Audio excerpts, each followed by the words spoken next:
Dear friends, welcome to Inquest. ಈ ತರಗತಿಯಲ್ಲಿ 29th and 30th May 2022ರ ಪ್ರಚಲಿತ ಘಟನೆಗಳನ್ನ ಡಿಸ್ಕಸ್ ಮಾಡ್ತಾ ಇದ್ದೀವಿ. ಈ ಎಲ್ಲಾ ಪ್ರಚಲಿತ ಘಟನೆಗಳನ್ನ ಇಲ್ಲಿ ಕಾಣ್ತಿರ್ತಕ್ಕಂಥ ಎಲ್ಲ ದಿನಪತ್ರಿಕೆಗಳಿಂದ ಸೋರ್ಸ್ ಮಾಡಿರ್ತವೆ. At the end of the presentation we will have given inquest challenge quiz. ಇದರಲ್ಲಿ first 10 students who give the correct answers will be acknowledged in the next presentation. And articles ಮಧ್ಯದಲ್ಲೂ ಕೂಡ ಒಂದು ಪ್ರಶ್ನೆಯನ್ನ ಕೊಟ್ಟಿರ್ತೇವೆ, ಅದಕ್ಕೂ ಉತ್ತರವನ್ನ ನೀವು ಕಮೆಂಟ್ ಸೆಕ್ಷನ್ ಅಲ್ಲಿ ಬರೀಬಹುದಾಗಿರುತ್ತೆ. ಈ ಎಲ್ಲಾ ಚಟುವಟಿಕೆಗಳು ನಿಮ್ಮ ಎಲ್ಲ ಸ್ಪರ್ಧಾತ್ಮಕ ಪರೀಕ್ಷೆಗಳಿಗೆ ಉಪಯುಕ್ತವಾಗಿರ್ತವೆ. So before getting into today's articles, these are the key answers of InQuest challenge number 171, and we appreciate Mahesh, Shamishta, Chandan, Praveen, Santosh, Lata, Basamma, Suresh, Savitri, Yellu Pujari, and many others also have given correct answers. Thank you very much for your participation. With this, let's get into the first article. India's largest gold reserves ಅಥವಾ ಭಾರತದ ಅತಿ ದೊಡ್ಡ ಚಿನ್ನದ ನಿಕ್ಷೇಪದ ಬಗ್ಗೆ ಈ article ಅಲ್ಲಿ ನಾವು discuss ಮಾಡ್ತಾ ಇದ್ದೀವಿ.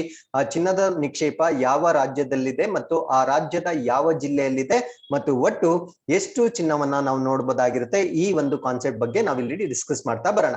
ಸೊ ಅದಕ್ಕಿಂತ ಮುಂಚೆ ಏಪ್ರಿಲ್ 1, 2015ರಲ್ಲಿ ಒಂದು ಎಸ್ಟಿಮೇಷನ್ ಮಾಡಲಾಗಿರುತ್ತೆ. ಈ ಒಂದು ಎಸ್ಟಿಮೇಷನ್ ನ ಪ್ರಕಾರ ಭಾರತ ದೇಶದಲ್ಲಿ 501.83 ಮಿಲಿಯನ್ ಟನ್ಸ್ ಅಷ್ಟು ಚಿನ್ನದ ಅದಿರನ್ನ ನಾವು ನೋಡಬಹುದಾಗಿರುತ್ತೆ. ಸೊ ಇದರಲ್ಲಿ ಬಹುತೇಕ ಚಿನ್ನದ ಅದಿರನ್ನ ನಾವು ಬಿಹಾರ ರಾಜ್ಯದಲ್ಲಿಯೇ ನಾವು ನೋಡಬಹುದಾಗಿರುತ್ತೆ. ಹಾಗಿದ್ರೆ ಬಿಹಾರ ರಾಜ್ಯದ ಯಾವ ಜಿಲ್ಲೆಯಲ್ಲಿ ಹೈಯೆಸ್ಟ್ ಅಮೌಂಟ್ ಆಫ್, ಅಥವಾ ಬಿಹಾರದಲ್ಲೂ ಅದು ಹೈಯೆಸ್ಟ್ ಆಗಿರುತ್ತೆ ಮತ್ತೆ ಇಂಡಿಯಾದಲ್ಲೂ ಕೂಡ ಅದು ಹೈಯೆಸ್ಟ್ ಆಗಿರುತ್ತೆ, ಯಾವ ಜಿಲ್ಲೆ ಅಂತ ನಿಮ್ಗೆ ಪ್ರಶ್ನೆ ಕೇಳಿದ್ರೆ ಅದನ್ನ ನಾವು ಜಮುಯಿ ಜಿಲ್ಲೆ ಅಂತ ಕರಿತೀವಿ. ಸೊ ಈ ಒಂದು ಜಮುಯಿ ಜಿಲ್ಲೆಯಲ್ಲಿರ್ತಕ್ಕಂಥ ದೇಶದ ಅತಿ ದೊಡ್ಡ ಚಿನ್ನದ ನಿಕ್ಷೇಪ ಏನಿರುತ್ತೆ, ಸೊ ಇದನ್ನ ಇವಾಗ ಎಕ್ಸ್ಪ್ಲೋರೇಷನ್ ಮಾಡ್ಲಿಕ್ಕೆ ಸರ್ಕಾರ ಪರ್ಮಿಷನ್ ಕೊಡ್ಲಿಕ್ಕೆ ಆಲೋಚನೆ ಮಾಡ್ತಾ ಇದೆ. So according to geological survey of India ಮಾಡಿರ್ತಕ್ಕಂಥ ಒಂದು ಸಮೀಕ್ಷೆಯ ಪ್ರಕಾರ ಈ ಒಂದು ಪ್ರದೇಶದಲ್ಲಿ 222.88 million tons of gold ore ಅನ್ನ ನಾವು ನೋಡಬಹುದಾಗಿರುತ್ತೆ. ಸೊ 222.88 ಮಿಲಿಯನ್ ಟನ್ಸ್ ಅಷ್ಟು ಚಿನ್ನದ ಸಂಗ್ರಹವನ್ನ ಇಲ್ಲಿ ಎಸ್ಟಿಮೇಟ್ ಮಾಡಿರ್ತಾರೆ. ಸೊ ಇದು ಭಾರತ ದೇಶದ ಒಟ್ಟು ಚಿನ್ನದ ನಿಕ್ಷೇಪದ 44% ಇದೆ, ಈ ಒಂದೇ ಪ್ರದೇಶದಲ್ಲಿ ಇದೆ ಅಂತ ಎಸ್ಟಿಮೇಟ್ ಮಾಡ್ತಾ ಇದ್ದಾರೆ. ಇದರ ಜೊತೆ ಚಿನ್ನದ ನಿಕ್ಷೇಪದ ಜೊತೆಗೆ ಬೇರೆ ಮಿನರಲ್ಸ್ ಅಥವಾ ಬೇರೆ ಖನಿಜಗಳ ಅದಿರುಗಳನ್ನ ಕೂಡ ನಾವಿಲ್ಲಿ ನೋಡಬಹುದಾಗಿರುತ್ತೆ. ಸೊ ಎಸ್ಟಿಮೇಟ್ ಮಾಡಿರೋ ಪ್ರಕಾರ 37.6 ಟನ್ಸ್ ಅಷ್ಟು ಬೇರೆ ಮಿನರಲ್ಸ್ ನ ಕೂಡ ಈ ಒಂದು ಪ್ರದೇಶದಲ್ಲಿ ನಾವು ನೋಡಬಹುದಾಗಿರುತ್ತೆ. So with this let's get into the second article. ಈ ಒಂದು ಆರ್ಟಿಕಲ್ ಅಲ್ಲಿ ನಾವು ಸರಕು ಸಾಗಣೆ ರೈಲುಗಳು ಅಥವಾ ಫ್ರೈಟ್ ಟ್ರೈನ್ಸ್ ಅಂತ ನಾವೇನ್ ಕರಿತೀವಿ. ಸೊ ನೀವು ಸಾಮಾನ್ಯವಾಗಿ ಫ್ರೈಟ್ ಟ್ರೈನ್ಸ್ ನ ನೋಡಿರ್ತೀರಾ. ಸೊ ಅದು ತುಂಬಾ ನಿಧಾನಗತಿಯಲ್ಲಿ ಚಲಿಸ್ತಕ್ಕಂಥ ಫ್ರೈಟ್ ಟ್ರೈನ್ಸ್ ಆಗಿರುತ್ತೆ ಭಾರತದಲ್ಲಿರ್ತಕ್ಕಂಥ ರೈಲುಗಳು. ಸೊ ಈ ಒಂದು ರೈಲುಗಳ ವೇಗವನ್ನ ಇನ್ಕ್ರೀಸ್ ಮಾಡ್ಲಿಕ್ಕೆ ಇವಾಗ ಒಂದು ಹೊಸ ಟ್ರೈನ್ ಅನ್ನ ಲಾಂಚ್ ಮಾಡ್ತಾ ಇದ್ದಾರೆ. ಸೊ ಅದನ್ನ ನಾವು India's first semi high speed freight train ಅಂತ ಕರಿತೀವಿ. ಅಂದ್ರೆ ಇದು ಭಾರತದಲ್ಲೇ ಮೊಟ್ಟ ಮೊದಲ ಅರೆ ವೇಗದ, ಸೊ ಆಲ್ರೆಡಿ ನಾರ್ಮಲ್ ಸ್ಪೀಡ್ ಇರ್ತಕ್ಕಂಥ ಟ್ರೈನ್ಸ್ ನಾವು ನೋಡಿರ್ತೀವಿ. ಸೊ ಇದು ಸೆಮಿ ಹೈ ಸ್ಪೀಡ್ ಅಥವಾ ಅರೆ ವೇಗದ ಸರಕು ಸಾಗಣೆ ಮಾಡ್ತಕ್ಕಂಥ ರೈಲ್ ಆಗಿರುತ್ತೆ. ಈ ಒಂದು ರೈಲನ್ನ ನಾವು ಗತಿ ಶಕ್ತಿ ಟ್ರೈನ್ ಅಂತ ಕರಿತೀವಿ. ಇದರ ಒಂದು ಬಿಲ್ಡಿಂಗ್ ಅಥವಾ ಕನ್ಸ್ಟ್ರಕ್ಷನ್ ಈಗ ಸ್ಟಾರ್ಟ್ ಆಗಿರುತ್ತೆ.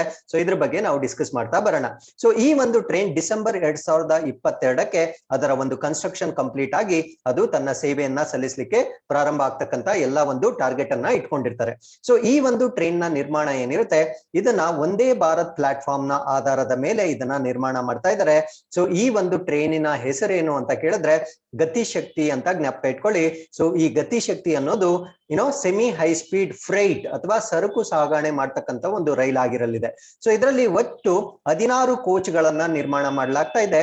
ಸೊ ಸೆಮಿ ಹೈ ಸ್ಪೀಡ್ ಅಂದ್ರೆ ಎಷ್ಟು ವೇಗದಲ್ಲಿ ಇದು ಚಲಿಸುತ್ತೆ ಅಂತ ಪ್ರಶ್ನೆ ಕೇಳಿದ್ರೆ 160 ಕಿಲೋಮೀಟರ್ಸ್ ಪರ್ ಅವರ್, ಅಂದ್ರೆ 1 ಗಂಟೆಗೆ 160 ಕಿಲೋಮೀಟರ್ ವೇಗದಲ್ಲಿ ಇದು ಚಲಿಸ್ತಕ್ಕಂಥ ಸಾಧ್ಯತೆ ಇರುತ್ತೆ. ಸೊ ಇದರ ಒಂದು ಮ್ಯಾನುಫ್ಯಾಕ್ಚರಿಂಗ್ ಎಲ್ಲಿ ಸ್ಟಾರ್ಟ್ ಆಗಿದೆ ಅಂದ್ರೆ ಇಂಟೆಗ್ರಲ್ ಕೋಚ್ ಫ್ಯಾಕ್ಟರಿ ಚೆನ್ನೈಲಿ ಇರ್ತಕ್ಕಂಥ ಈ ಒಂದು ಇಂಟೆಗ್ರಲ್ ಕೋಚ್ ಫ್ಯಾಕ್ಟರಿಯಲ್ಲಿ ಇದರ ಒಂದು ತಯಾರಿ ಸ್ಟಾರ್ಟ್ ಆಗಿರುತ್ತೆ.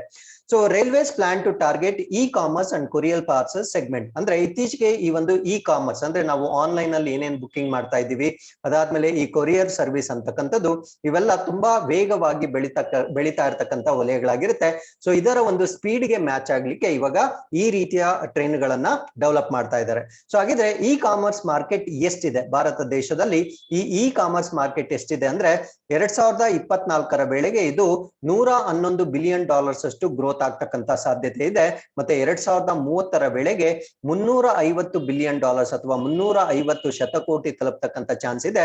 ಸೊ ಈ ಒಂದು ಆಂಟಿಸಿಪೇಷನ್ ಏನಿದೆ ಇದನ್ನ ಮ್ಯಾಚ್ ಮಾಡ್ಲಿಕ್ಕೆ ಆ ಸರಕುಗಳ ಸಾಗಣೆ ತುಂಬಾ ಸ್ಪೀಡ್ ಆಗಿರ್ಬೇಕಾಗಿರುತ್ತೆ. ಆ ಒಂದು ಕಾರಣಕ್ಕಾಗಿ ಈ semi high speed freight trains ನ ಲಾಂಚ್ ಮಾಡ್ತಾ ಇದ್ದಾರೆ. So each train would have 2 refrigerated wagons. So ಈ ಟ್ರೈನ್ ಗಳಲ್ಲಿ ಶೈತ್ಯೀಕರಣ ಮಾಡ್ತಕ್ಕಂತ 2 ವೆಗಾನ್ ಗಳನ್ನ ಕೂಡ ಕೊಟ್ಟಿರ್ತಾರೆ. ಕಾರಣ ಏನು ಅಂದ್ರೆ ಪೆರಿಷಬಲ್ ಗೂಡ್ಸ್ ಅಂತ ನಾವೇನ್ ಕರಿತೀವಿ, ಅಂದ್ರೆ ಈ ಹಣ್ಣುಗಳು ಅಥವಾ ತರಕಾರಿಗಳು ನಾರ್ಮಲ್ ಆಗಿ ನಾವು ಟ್ರಾನ್ಸ್ಪೋರ್ಟ್ ಮಾಡಿದ್ರೆ ಅದು ಹಾಳಾಗುತ್ತೆ. ಈ ಒಂದು ಕಾರಣಕ್ಕಾಗಿ ಈ ಫಸ್ಟ್ ಅಂಡ್ ಲಾಸ್ಟ್ ಕಾರ್ ಏನಿರುತ್ತೆ ಅಂದ್ರೆ ಮೊದಲ ಮತ್ತು ಕೊನೆಯ ಕಾರ್ ಏನಿರುತ್ತೆ, ಕಾರ್ ಅಂದ್ರೆ ಬೋಗಿ ಅಂತ ಅರ್ಥ ಮಾಡ್ಕೊಳ್ಳಿ, ಈ ಕಾರ್ಗಳನ್ನ ಶೈತ್ಯೀಕರಿಸಿದ ವೆಗಾನ್ ಗಳಾಗಿ ಕನ್ವರ್ಟ್ ಮಾಡ್ತಾ ಇದ್ದಾರೆ. ಸೊ ಇಷ್ಟು ಮಾಹಿತಿ ಈ ಒಂದು ಗತಿಶಕ್ತಿ ಟ್ರೈನ್ ಬಗ್ಗೆ ನಿಮ್ಗೆ ಗೊತ್ತಿರಬೇಕಾಗಿರುತ್ತೆ. ಸೊ ಈ the railways is aiming to increase it share in freight transportation from the present 27% to 45% by 2030. ಅಂದ್ರೆ ಈ ಒಂದು ಸರಕು ಸಾಗಣೆ ಮಾಡ್ತಕ್ಕಂತ ಒಂದು ಪರ್ಸೆಂಟೇಜ್ ಏನಿದೆ ಅದು ರೈಲುಗಳ ಮುಖಾಂತರ ಪ್ರಸ್ತುತವಾಗಿ ಬರೀ 27% ಅಷ್ಟು ಟ್ರಾನ್ಸ್ಪೋರ್ಟೇಷನ್ ರೈಲುಗಳ ಮುಖಾಂತರ ಆಗ್ತಾ ಇದೆ. ಸೊ ಮಿಕ್ಕಿದ ಟ್ರಾನ್ಸ್ಪೋರ್ಟೇಷನ್ ಮೇ ಬಿ ರಸ್ತೆ ಸಾರಿಗೆ ಮುಖಾಂತರ ನಡೀತಾ ಇರ್ಬೋದು ಅಥವಾ ಏರ್ ಟ್ರಾನ್ಸ್ಪೋರ್ಟೇಷನ್ ಆಗಿರ್ಬೋದು. ಸೊ ಈ ರೀತಿಯಾಗಿ ವಾಟರ್ ವೇಸ್ ಆಗಿರ್ಬೋದು, ಈ ರೀತಿ ಟ್ರಾನ್ಸ್ಪೋರ್ಟೇಷನ್ ಆಗ್ತಾ ಇದೆ. ಬಟ್ 2030ರ ವೇಳೆಗೆ ಈ ಒಂದು ಶೇರ್ ಏನಿದೆ ಅದು 45%ಗೆ ಇನ್ಕ್ರೀಸ್ ಮಾಡಬೇಕು ಅಂತ ರೈಲ್ವೆ ವಲಯದಿಂದ ಒಂದು ಟಾರ್ಗೆಟ್ ಅನ್ನ ಇಟ್ಕೊಂಡಿರ್ತಾರೆ. ಸೊ ಈ ಎಲ್ಲಾ ಟಾರ್ಗೆಟ್ ಅನ್ನ ರೀಚ್ ಮಾಡ್ಬೇಕಾಗಿದ್ರೆ ಈ ರೀತಿಯ ಟ್ರೈನ್ಗಳು ನಮಗೆ ಅವಶ್ಯಕವಾಗ್ತವೆ. So with this let's get in to the third article. This is about Karnataka's infant mortality rate ಅಥವಾ ಕರ್ನಾಟಕದ ಶಿಶು ಮರಣ ಪ್ರಮಾಣ. ಏನಿದು ಶಿಶು ಮರಣ ಪ್ರಮಾಣ ಅಂದ್ರೆ 1,000 ಲೈವ್ ಬರ್ತ್ಸ್ ಆದ್ರೆ, ಅಂದ್ರೆ 1,000 ಮಕ್ಕಳ ಜನನ ಆದ್ರೆ ಅದರಲ್ಲಿ ಎಷ್ಟು ಮಕ್ಕಳ ಮರಣ ಆಗುತ್ತೆ ಅದನ್ನ ನಾವು ಇನ್ಫ್ಯಾಂಟ್ ಮಾರ್ಟಾಲಿಟಿ ರೇಟ್ ಅಂತ ಕರಿತೀವಿ. ಸೊ ಹಾಗಿದ್ರೆ ಪ್ರಸ್ತುತವಾಗಿ ಭಾರತ ದೇಶದಲ್ಲಿ 1,000 ಮಕ್ಕಳ ಜನನ ಆದ್ರೆ ಅದರಲ್ಲಿ 28 ಜನ ಮಕ್ಕಳು ಸಾವಾಗ್ತಾ ಇದೆ. ಇದನ್ನ ನಾವು ನ್ಯಾಷನಲ್ ಆವರೇಜ್ ಅಂತ ಕರಿತೀವಿ, ಅಂದ್ರೆ ರಾಷ್ಟ್ರೀಯ ಮಟ್ಟದಲ್ಲಿ ಇರ್ತಕ್ಕಂಥ ಒಂದು ಆವರೇಜ್. ಸೊ ಈ ಒಂದು ಆವರೇಜ್ ಅಲ್ಲಿ ಹೈಯೆಸ್ಟ್ ನಂಬರ್ ಆಫ್ ಡೆತ್ಸ್ ನ ನಾವು ಯಾವ ಸ್ಟೇಟ್ ಅಲ್ಲಿ ನೋಡ್ತೀವಿ ಅಂದ್ರೆ ಮಧ್ಯಪ್ರದೇಶದಲ್ಲಿ 1,000 ಜನನಕ್ಕೆ 43 ಕಿಡ್ಸ್ ವಿಲ್ ಡೈ. ಅದೇ ನಮ್ಮ ಕರ್ನಾಟಕದಲ್ಲಿ ನಾವು 19 ಜನ, ಅಂದ್ರೆ 1,000 ಲೈವ್ ಬರ್ತ್ ಆದ್ರೆ 19 ಜನ ಮಕ್ಕಳು ಸಾವಾಗುತ್ತೆ. ಸೊ ಲೋಯೆಸ್ಟ್ ಇರ್ತಕ್ಕಂಥ ಒಂದು ರಾಜ್ಯ ಮಿಜೋರಾಂ ಆಗಿರುತ್ತೆ, ಬರೀ 3 ಜನ, 1000ಕ್ಕೆ ಬರೀ 3 ಜನ ಮಾತ್ರ ಸಾಯ್ತಾ ಇದ್ದಾರೆ. ಹಾಗಿದ್ರೆ ಕರ್ನಾಟಕದಲ್ಲಿ ನಾವು ರೂರಲ್ ಮತ್ತೆ ಅರ್ಬನ್, ಗ್ರಾಮೀಣ ಮತ್ತು ನಗರ ಪ್ರದೇಶಗಳಲ್ಲಿ ನೋಡಿದಾಗ ಗ್ರಾಮೀಣ ಪ್ರದೇಶದಲ್ಲಿ 1000ಕ್ಕೆ 21 ಮಕ್ಕಳು ಮತ್ತು ನಗರ ಪ್ರದೇಶಗಳಲ್ಲಿ 1000ಕ್ಕೆ 16 ಮಕ್ಕಳು ಮಾತ್ರ ಸಾಯ್ತಾ ಇದ್ದಾರೆ. ಸೊ ಇದರಲ್ಲಿ ಇನ್ನೊಂದು ಆಶ್ಚರ್ಯಕರ ಸಂಗತಿ ಏನಂದ್ರೆ ಔಟ್ ಆಫ್ 1000 18 ಗಂಡು ಮಕ್ಕಳಾದ್ರೆ 18 ಮಕ್ಕಳು ಮಾತ್ರ ಸಾವಾಗ್ತಾ ಇದೆ. ಫಿಮೇಲ್ಸ್ ಆದ್ರೆ 20 ಮಕ್ಕಳು ಸಾವಾಗಿರೋದನ್ನ ನಾವು ನೋಡ್ಬೋದಾಗಿರುತ್ತೆ. ಅದೇ ನಮ್ಮ ಒಂದು ರಾಜ್ಯದ 2011 ಇಂದ ನಾವು ಕಂಪೇರ್ ಮಾಡ್ಕೊಂಡಾಗ 2011 ಅಲ್ಲಿ 35 ಮಕ್ಕಳು ಸಾಯ್ತಾ ಇದ್ರು. ಬಟ್ 2020ರ ವೇಳೆಗೆ 19 ಮಕ್ಕಳು ಸಾಯ್ತಾ ಇದ್ದಾರೆ. ಸೊ ಈ ಒಂದು ಎಸ್ಟಿಮೇಷನ್ ಅನ್ನ ನಾವು ನೋಡ್ಕೊಂಡಾಗ ಈ ಇನ್ಫ್ಯಾಂಟ್ ಮಾರ್ಟಾಲಿಟಿ ರೇಟ್ ಅಂತಕ್ಕಂಥದ್ದು ಕರ್ನಾಟಕ ರಾಜ್ಯದಲ್ಲಿ ದಿನೇ ದಿನೇ ಇಳಿಕೆ ಆಗ್ತಾ ಇರೋದನ್ನ ನಾವು ನೋಡ್ಬೋದಾಗಿರುತ್ತೆ. ಸೊ ಈ ಒಂದು ವರದಿ ಜ್ಞಾಪಕ ಇಟ್ಕೊಳ್ಳಿ, 2020ನೇ ಸಾಲಿನ ವರದಿ ಆಗಿರುತ್ತೆ. ಸೊ ಇಷ್ಟು ಮಾಹಿತಿ ನಿಮ್ಗೆ ಕರ್ನಾಟಕಕ್ಕೆ ಸಂಬಂಧಪಟ್ಟಂತೆ ಇನ್ಫ್ಯಾಂಟ್ ಮಾರ್ಟಾಲಿಟಿ ರೇಟ್ ಬಗ್ಗೆ ತಿಳಿದಿರ್ಬೇಕಾಗಿರುತ್ತೆ. ಸೊ ಈ ಒಂದು ಇನ್ಫ್ಯಾಂಟ್ ಮಾರ್ಟಾಲಿಟಿ ರೇಟ್ ಏನಾಗಿರುತ್ತೆ, ಸೊ 2019 ಮತ್ತೆ 20ಕ್ಕೆ ಕಂಪೇರ್ ಮಾಡ್ಕೊಂಡಾಗ ಅದು ಕಡಿಮೆ ಆಗಿರುತ್ತೆ. 2019 ಅಲ್ಲಿ 21 ಇದ್ದಿದ್ದು 2020 ಅಲ್ಲಿ 19ಕ್ಕೆ ಅದು ಕುಸಿದಿರುತ್ತೆ. ಸೊ 2 ಪಾಯಿಂಟ್ಸ್ ಅದು ಕಡಿಮೆ ಆಗಿರುತ್ತೆ. ಸೊ ಈ ಒಂದು ಸರ್ವೆಯನ್ನ ಮಾಡಿರ್ತಕ್ಕಂಥವ್ರು ಯಾರು ಅಂದ್ರೆ sample registration system bulletin for 2020 ಅಂದ್ರೆ 2020ರ ಮಾದರಿ ನೋಂದಣಿ ವ್ಯವಸ್ಥೆಯವರು ಬಿಡುಗಡೆ ಮಾಡಿರ್ತಕ್ಕಂಥ ಬುಲೆಟಿನ್ ಪ್ರಕಾರ ಕರ್ನಾಟಕದ ಶಿಶು ಮರಣ ಒಂದು ಸಂಖ್ಯೆ ಏನಿರುತ್ತೆ ಅದು ಕಡಿಮೆ ಆಗಿರೋದನ್ನ ನಾವು ನೋಡ್ಬೋದಾಗಿರುತ್ತೆ. ಸೊ ಇಲ್ಲಿ ಈ ಇನ್ಫ್ಯಾಂಟ್ ಮಾರ್ಟಾಲಿಟಿ ರೇಟ್ ಅಂದ್ರೆ ಏನು ಅನ್ನೋ ಒಂದು ಡೆಫಿನೇಷನ್ ಕೊಟ್ಟಿರ್ತೀವಿ. ಸೊ ಇದನ್ನ ನಾನು ಆಲ್ರೆಡಿ ಹೇಳಿದ್ದೀನಿ, 1,000 ಮಕ್ಕಳ ಜನನ ಆದ್ರೆ ಅದರಲ್ಲಿ ಸಾವಾಗ್ತಕ್ಕಂಥ ಮಕ್ಕಳ ಸಂಖ್ಯೆಯನ್ನ ನಾವು ಇನ್ಫ್ಯಾಂಟ್ ಮಾರ್ಟಾಲಿಟಿ ರೇಟ್ ಅಂತ ಕರಿತೀವಿ. ಸೊ ಈ ಒಂದು ಸರ್ವೆ ಏನಿದೆ it is taken up by the office of the registrar general of India. So ಈ ಒಂದು ಸರ್ವೆಯನ್ನ ಮಾಡಿರ್ತಕ್ಕಂಥವ್ರು ರಿಜಿಸ್ಟ್ರಾರ್ ಜನರಲ್ ಆಫ್ ಇಂಡಿಯಾದ ಕಚೇರಿಯಿಂದ ಈ ಒಂದು ಸರ್ವೆಯನ್ನ ಕಂಡಕ್ಟ್ ಮಾಡಿರ್ತಾರೆ. ಸೊ ಇದ್ರ ಜೊತೆಗೆ ಇವರು ಬೇರೆ ಬೇರೆ ಸರ್ವೆಗಳನ್ನ ಕೂಡ ಕಂಡಕ್ಟ್ ಮಾಡ್ತಾರೆ. ಬೇರೆ ಯಾವ್ಯಾವ ಸರ್ವೆಗಳನ್ನ, ಸೊ ಇವರು ನ್ಯಾಷನಲ್ ಲೆವೆಲ್ ಅಲ್ಲೂ ಮಾಡ್ತಾರೆ ಮತ್ತೆ ರೀಜನಲ್ ಲೆವೆಲ್ ಅಲ್ಲೂ ಮಾಡ್ತಾರೆ. ಬೇರೆ ಬೇರೆ ಯಾವ ಸಮೀಕ್ಷೆಗಳನ್ನ ಈ office of the registrar general of India ವತಿಯಿಂದ ಮಾಡಲಾಗುತ್ತೆ ಅನ್ನೋದನ್ನ ಇಲ್ಲಿ ಲಿಸ್ಟ್ ಮಾಡಿರ್ತೀವಿ. You can just go through it. This is just for your information. ಅದಾದ್ಮೇಲೆ ಆಬ್ವಿಯಸ್ಲಿ ನಮ್ಗೆಲ್ಲ ತಿಳಿದಿರೋ ಹಾಗೆ ಈ ಗ್ರಾಮೀಣ ಪ್ರದೇಶಗಳಲ್ಲಿ ನಗರ ಪ್ರದೇಶಗಳಿಗೆ ಕಂಪೇರ್ ಮಾಡ್ಕೊಂಡಾಗ ಈ ಶಿಶು ಮರಣ ಪ್ರಮಾಣ ಆಬ್ವಿಯಸ್ಲಿ ಜಾಸ್ತಿ ಇರುತ್ತೆ. ಕಾರಣ ಏನಂದ್ರೆ ಅಲ್ಲಿರ್ತಕ್ಕಂಥ ಫೆಸಿಲಿಟೀಸ್ ಅಷ್ಟೊಂದು ಚೆನ್ನಾಗಿರೋದಿಲ್ಲ. ಸೊ ಇನ್ನೊಂದು ಆಶ್ಚರ್ಯಕರ ಸಂಗತಿ ನಾನು ಮುಂಚೆನೆ ಹೇಳ್ದಾಗೆ ಹೆಣ್ಣು ಶಿಶುಗಳ ಮರಣ ಪ್ರಮಾಣ ಗಂಡು ಮಕ್ಕಳ ಮರಣ ಪ್ರಮಾಣಕ್ಕಿಂತ ಜಾಸ್ತಿ ಇದೆ. So while 21 infants death per 1000 live births are reported in rural areas, 16 in urban areas. ಅಂದ್ರೆ ಗ್ರಾಮೀಣ ಪ್ರದೇಶಗಳಲ್ಲಿ 1000ಕ್ಕೆ 21 ಮಕ್ಕಳು ಮರಣ ಆದ್ರೆ ನಗರ ಪ್ರದೇಶಗಳಲ್ಲಿ 16 ಮಕ್ಕಳು ಮಾತ್ರ ಸಾಯ್ತಾ ಇದ್ದಾರೆ. So this is the mortality rate. ಅದಾದ್ಮೇಲೆ ಕರ್ನಾಟಕಸ್ ಮಾರ್ಟಾಲಿಟಿ ರೇಟ್, ನಮ್ಮ ಒಂದು ನ್ಯಾಷನಲ್ ಮಾರ್ಟಾಲಿಟಿ ರೇಟ್ ಏನಿದೆ ಅಂದ್ರೆ ರಾಷ್ಟ್ರೀಯ ಸರಾಸರಿ ಏನಿದೆ, ಸೊ ಅದಕ್ಕಿಂತ ನಾವು ಬೆಟರ್ ಆಗಿದ್ದೇವೆ. ಸೊ ನ್ಯಾಷನಲ್ ಆವರೇಜ್ ಬಂದು 28 ಇರುತ್ತೆ. ಸೊ ನಮ್ಮ ಆವರೇಜ್ 1000 ಮಕ್ಕಳಿಗೆ 19 ಮಕ್ಕಳ ನಿಧನ ಆಗ್ತಾ ಇದೆ. ಸೊ ನ್ಯಾಷನಲ್ ಆವರೇಜ್ ಗೆ ಕಂಪೇರ್ ಮಾಡ್ಕೊಂಡ್ರೆ ಕರ್ನಾಟಕದ ಶಿಶುಗಳ ಮರಣ ಪ್ರಮಾಣ ತುಂಬಾ ಕಡಿಮೆ ಇರೋದನ್ನ ನಾವು ನೋಡ್ಬೋದಾಗಿರುತ್ತೆ. So with this let's get in to the 4th article. This is about ministry of defence ಗೆ ಸಂಬಂಧಪಟ್ಟಂತೆ ಇಂಡಿಯನ್ ನೇವಲ್ ಶಿಪ್ ಗೋಮತಿ ಅಂತ ಕರಿತೀವಿ. ಸೊ ಇದನ್ನ ಡಿಕಮಿಷನ್ ಮಾಡಿರ್ತಾರೆ. ಸೊ ಅದನ್ನ ನಿಷ್ಕ್ರಿಯೆ ಮಾಡಿರ್ತಾರೆ. ಸೊ ಡಿಕಮಿಷನ್ ಅಂದ್ರೆ ಅದು ತನ್ನ ಕಾರ್ಯವನ್ನ ಕಂಪ್ಲೀಟ್ ಮಾಡಿ ಆ ಸೇವೆಯಿಂದ ರಿಟೈರ್ಮೆಂಟ್ ಅಂತ ನಾವೇನ್ ಕರಿತೀವಿ, ಸೊ ಆ ರೀತಿಯ ಕಾನ್ಸೆಪ್ಟ್ ನ ನಾವು ಹಡಗುಗಳಲ್ಲಿ ಡಿಕಮಿಷನ್ ಅಂತ ಕರಿತೀವಿ. ಸೊ ಪ್ರಸ್ತುತವಾಗಿ INS ಗೋಮತಿ ಅಂತಕ್ಕಂತ ಇಂಡಿಯನ್ ನೇವಲ್ ಶಿಪ್ ನ ಡಿಕಮಿಷನ್ ಮಾಡಿರ್ತಾರೆ. ಸೊ ಇದ್ರ ಬಗ್ಗೆ ನಾವು ಕಂಪ್ಲೀಟ್ ಆಗಿ ಡಿಸ್ಕಸ್ ಮಾಡ್ತಾ ಬರೋಣ. ಸೊ ಈ ಒಂದು ಗೋಮತಿ ಅಂತಕ್ಕಂಥ ಶಿಪ್ ಏನಿದೆ, ಇದು ನಮ್ಮ ರಾಷ್ಟ್ರವನ್ನ ಇಂಡಿಯನ್ ನೇವಿಯಲ್ಲಿ 34 ವರ್ಷಗಳ ಕಾಲ ಸೇವೆಯನ್ನ ಸಲ್ಲಿಸಿ ಇದು ಇವಾಗ ಡಿಕಮಿಷನ್ ಆಗ್ತಾ ಇದೆ. ಸೊ ಇದು ಡಿಕಮಿಷನ್ ಎಲ್ಲಿ ಮಾಡಿದ್ದಾರೆ ಅಂದ್ರೆ naval dockyard in Mumbai. So ಮುಂಬೈನಲ್ಲಿರ್ತಕ್ಕಂಥ ನೇವಲ್ ಡಾಕ್ ಯಾರ್ಡ್ ನಲ್ಲಿ ಇದನ್ನ ನಿಷ್ಕ್ರಿಯೆಗೊಳಿಸಿರ್ತಾರೆ. ಸೊ ಹಾಗಿದ್ರೆ ಇದಕ್ಕೆ ಗೋಮತಿ ಅಂತ ಯಾಕೆ ಕರೀತಾರೆ ಅಂದ್ರೆ ಭಾರತ ದೇಶದಲ್ಲಿರ್ತಕ್ಕಂಥ ಒಂದು ನದಿ ಹೆಸರು. ಆ ನದಿ ಎಲ್ಲಿರುತ್ತೆ ಅಂತ ನಾನು ಮ್ಯಾಪ್ ಅಲ್ಲಿ ಫರ್ದರ್ ತೋರಿಸ್ತೀನಿ. ಈ ಒಂದು ನದಿಯ ಹೆಸರನ್ನ ಈ ಇಂಡಿಯನ್ ನೇವಲ್ ಶಿಪ್ ಗೆ ಕೊಟ್ಟಿರ್ತಾರೆ. ಸೊ ಈ ಒಂದು ನೇವಲ್ ಶಿಪ್ ನ ಯಾವಾಗ ಕಮಿಷನ್ ಮಾಡಿದ್ರು ಅಂದ್ರೆ 16ನೇ ಏಪ್ರಿಲ್ 1988 ಅಲ್ಲಿ ಇದನ್ನ ಕಮಿಷನ್ ಮಾಡಿರ್ತಾರೆ. ಸೊ ಇಷ್ಟೊಂದು 34 ವರ್ಷಗಳ ನಿರಂತರ ಸೇವೆಯ ನಂತರ ಸೊ ಇದನ್ನ ಇವಾಗ ಡಿಕಮಿಷನ್ ಮಾಡಿರ್ತಾರೆ. ಹಾಗಿದ್ರೆ ಕಮಿಷನ್ ಮಾಡಿದ್ದಂತಹ ಸ್ಥಳ ಯಾವುದು ಅಂತ ಪ್ರಶ್ನೆ ಕೇಳಿದ್ರೆ ಮೊಜಕಾವ್ ಡಾಕ್ ಲಿಮಿಟೆಡ್ ಬಾಂಬೆಯಲ್ಲಿ ಇದನ್ನ ಕಮಿಷನ್ ಮಾಡಿರ್ತಾರೆ. ನೋವಲ್ ಡಾಕ್ ಯಾರ್ಡ್ ಲಿಮಿಟೆಡ್ ಮುಂಬೈಯಲ್ಲಿ ಇದನ್ನ ನಿಷ್ಕ್ರಿಯಗೊಳಿಸಿರ್ತಾರೆ. ಸೊ ಇಷ್ಟು ಬೇಸಿಕ್ ಇನ್ಫಾರ್ಮೇಶನ್ ಆಗಿರುತ್ತೆ. ಸೊ ಹಾಗಿದ್ರೆ ಈ INS ಗೋಮತಿ ಅನ್ನೋದನ್ನ ಯಾವ ಕ್ಲಾಸ್ ಆಫ್ ಶಿಪ್ಸ್ ಅಲ್ಲಿ ಡೆವಲಪ್ ಮಾಡಿದ್ರು, ಇದೆಲ್ಲ ವೆರಿ ವೆರಿ ಇಂಪಾರ್ಟೆಂಟ್ ಆಗುತ್ತೆ. ಗೋದಾವರಿ ಕ್ಲಾಸ್ ಅಂತ ಕರಿತೀವಿ. ಅಂದ್ರೆ ಗೋದಾವರಿ ವರ್ಗದ ಮಾರ್ಗದರ್ಶಿ ಕ್ಷಿಪಣಿ ಯುದ್ಧ ನೌಕೆಗಳಲ್ಲಿ ಇದನ್ನ 3ನೇ ಹಡಗಾಗಿ ಅಂದ್ರೆ 3rd ಶಿಪ್ ಆಗಿ INS ಗೋಮತಿಯನ್ನ ಕನ್ಸ್ಟ್ರಕ್ಟ್ ಮಾಡಿರ್ತಾರೆ. ಸೊ ಇಲ್ಲಿ ನಾವು ಅರ್ಥ ಮಾಡ್ಕೊಳ್ಬೇಕಾಗಿರೋದು ಏನಂದ್ರೆ ಗೋದಾವರಿ ಕ್ಲಾಸ್ ಅಲ್ಲಿ ಒಟ್ಟು 3 ಹಡಗುಗಳನ್ನ ಡೆವಲಪ್ ಮಾಡಿರ್ತಾರೆ. ಆ 3 ಹಡಗುಗಳಲ್ಲಿ INS ಗೋಮತಿ ಅಂತಕ್ಕಂಥದ್ದು 3ನೇ ಹಡಗಾಗಿ ಇದನ್ನ ಡೆವಲಪ್ ಮಾಡಿರ್ತಾರೆ. So it is also the older warrior of the western fleet when decommissioned. ಅಂದ್ರೆ ಈ 3 ಹಡಗುಗಳನ್ನ ನಿಷ್ಕ್ರಿಯಗೊಳಿಸಿದಾಗ ಇದು ಅತ್ಯಂತ ಹಳೆಯ ಒಂದು ಹಡಗಾಗಿರುತ್ತೆ. ಯಾಕಂದ್ರೆ ಇದು 3ನೇ ಹಡಗಾಗಿರೋದ್ರಿಂದ ಇದರ ಒಂದು ಡಿಕಮಿಷನ್ ಕೂಡ ಲೇಟ್ ಆಗಿರುತ್ತೆ. ಸೊ ಅದರಿಂದ ಇದನ್ನ oldest warrior of western fleet ಅಂತ ನಾವು ಕರಿತೀವಿ. ಸೊ ಈ ಒಂದು ಇಂಡಿಯನ್ ನೇವಲ್ ಶಿಪ್ ಏನಿರುತ್ತೆ ಇದು ನಮ್ಮ ಭಾರತ ದೇಶಕ್ಕೆ ಸಂಬಂಧಪಟ್ಟಂತೆ ಕೆಲವೊಂದು ಪ್ರಮುಖ ಕಾರ್ಯಾಚರಣೆಗಳಲ್ಲಿ ಪಾರ್ಟಿಸಿಪೇಟ್ ಮಾಡಿರುತ್ತೆ. ಆ ಕಾರ್ಯಾಚರಣೆಗಳು ಯಾವ್ದ್ಯಾವ್ದು ಅಂತ ನಿಮ್ಗೆ ಪ್ರಶ್ನೆ ಕೇಳಿದ್ರೆ ಕ್ಯಾಕ್ಟಸ್, ದೆನ್ ಆಪರೇಷನ್ ಪರಾಕ್ರಮ್ ಮತ್ತೆ ಆಪರೇಷನ್ ರೈನ್ಬೋ ಅಂತ ಕರಿತೀವಿ. ಈ 3 ಆಪರೇಷನ್ಸ್ ಏನಕ್ಕೆ ಸಂಬಂಧಪಟ್ಟಿದ್ದು ಅಂತ ನಾನು ಫರ್ದರ್ ಎಕ್ಸ್ಪ್ಲೇನ್ ಮಾಡ್ತಾ ಬರ್ತೀನಿ. Don't worry about it. ಅದಾದ್ಮೇಲೆ ಇದಕ್ಕೆ ಪ್ರಮುಖವಾದ ಅವಾರ್ಡ್ ಕೂಡ ಬಂದಿರುತ್ತೆ. ಆ ಒಂದು ಅವಾರ್ಡ್ ನ ನಾವು ಯುನಿಟ್ ಸೈಟೇಷನ್ ಅಂತ ಕರಿತೀವಿ. ಅಂದ್ರೆ ಕೋವೆಟೆಡ್ ಯುನಿಟ್ ಸೈಟೇಷನ್ ಅಂತ ಕರಿತೀವಿ. ಸೊ ಈ ಒಂದು ಸೈಟೇಷನ್ ಏನಿರುತ್ತೆ ಇದು 2007-8 ಮತ್ತು 2019-20 ಎರಡೂ ವರ್ಷದಲ್ಲಿ ಈ ಒಂದು ಪ್ರಶಸ್ತಿಯನ್ನ ಗಳಿಸಿಕೊಂಡಿರುತ್ತೆ. ಹಾಗಿದ್ರೆ ಗೋದಾವರಿ ಕ್ಲಾಸ್ ಫ್ರಿಗೇಟ್ ನಾವು ಇಷ್ಟೊತ್ತು ಡಿಸ್ಕಸ್ ಮಾಡಿದ್ದು ಗೋಮತಿ ಅಂತಕ್ಕಂಥದ್ದು ಗೋದಾವರಿ ಕ್ಲಾಸ್ ಫ್ರಿಗೇಟ್ಸ್ ಗಳಲ್ಲಿ ಅಡಿಯಲ್ಲಿ ಇದನ್ನ ತಯಾರಿ ಮಾಡಿರ್ತಾರೆ. ಸೊ ಈ ಒಂದು ಪ್ರಾಜೆಕ್ಟ್ ನ ನಾವು ಪ್ರಾಜೆಕ್ಟ್ 16 ಅಂತ ಕೂಡ ಕರಿತೀವಿ. ಸೊ ಈ ಒಂದು ಪ್ರಾಜೆಕ್ಟ್ ನ ಅಡಿಯಲ್ಲಿ 3 guided missile frigates of Indian navy ಅಂದ್ರೆ ಭಾರತೀಯ ನೌಕಾಪಡೆಗೆ ಮಾರ್ಗದರ್ಶಿ ಕ್ಷಿಪಣಿ ಯುದ್ಧ ನೌಕೆಗಳನ್ನ ತಯಾರಿ ಮಾಡ್ಲಿಕ್ಕೆ ಗೋದಾವರಿ ಕ್ಲಾಸ್ ಅಂತಕ್ಕಂಥ ಒಂದು ಪ್ರಾಜೆಕ್ಟ್ ಅನ್ನ ಲಾಂಚ್ ಮಾಡಿರ್ತಾರೆ. So it is the first significant indigenous warship design and development. ಅಂದ್ರೆ ಈ ಸ್ಥಳೀಯವಾಗಿ ಹಡಗುಗಳ ನಿರ್ಮಾಣ ಏನಿದೆ ಆ ಒಂದು ನಿರ್ಮಾಣಕ್ಕೆ ಸಂಬಂಧಪಟ್ಟಂತೆ ಈ ಗೋದಾವರಿ ವರ್ಗ ಅಂತಕ್ಕಂಥದ್ದು ಪ್ರಮುಖವಾದ ಒಂದು ಹೆಜ್ಜೆ ಆಗಿರುತ್ತೆ. ಯಾಕಂದ್ರೆ ಈ ಗೋದಾವರಿ ಕ್ಲಾಸ್ ಅಲ್ಲಿ ಬರ್ತಕ್ಕಂಥ 72% ಆಫ್ ಕನ್ಸ್ಟ್ರಕ್ಷನ್ ಏನಿದೆ ಇದು ಭಾರತೀಯರಿಂದ ಅಥವಾ ಇಂಡಿಜಿನಸ್ ಮೆಥಡ್ ಇಂದ ಈ ಒಂದು ತಯಾರಿ ನಡೆದಿರುತ್ತೆ. ಸೊ ಆ ಒಂದು ಕಾರಣಕ್ಕಾಗಿ ಈ ಗೋದಾವರಿ ಕ್ಲಾಸ್ ಅನ್ನ ನಾವೇನಂತ ಕರಿತೀವಿ ಅಂದ್ರೆ first significant indigenous warship design and development ಅಂತ ಕರಿತೀವಿ.